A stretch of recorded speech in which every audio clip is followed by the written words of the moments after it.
কি ব্যাপার পল্লবী, এতগুলো পাস্তা কার জন্য? সবার জন্য, আমাদের বন্ধু বান্ধবীর জন্য, আমাদের জন্য। আমরা যেহেতু ঘুরতে যাচ্ছি, তো এবার সেখানে একদিন ট্রেনে থাকতে হবে।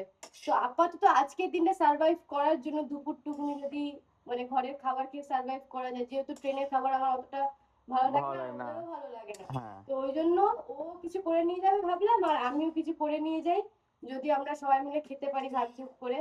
তো ওই জন্য আমি পাস্তাটা বানিয়েছি। আর আজকে আমি ঘুরতে যাব, আর সকাল সকাল আমার জ্বর, ঠিক আছে, তাও আমি কষ্ট করে উঠে, তাও আমি ভাবলাম যে না, বানাতেই হবে, কিছু করার নেই। তাও কষ্ট করে উঠে এখন বানিয়ে টানিয়ে এখন বেরোবো এবার, আর লেটও হয়ে গেছে অনেক। এই সেই পাস্তা কালকে রাতে ভোর 3টের দিকে আমরা অর্ডার দিয়েছিলাম না, এই হ্যাঁ, পাস্তাটা সেই পুরো পাস্তাটা। তৈরি হয়ে গেছে। আর এখানে আমাদের প্যাকিং কমপ্লিট হয়ে গেছে। এটা হচ্ছে আমাদের রেনকোট, আর এটা হচ্ছে পল্লবীর প্যাকিং। ট্রলি ব্যাগও নিয়ে যাবে, তারপর ব্যাগের ভিতরে জুতো।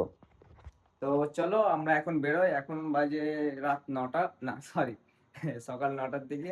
তো ক্যাব করে আমরা বেরোবো।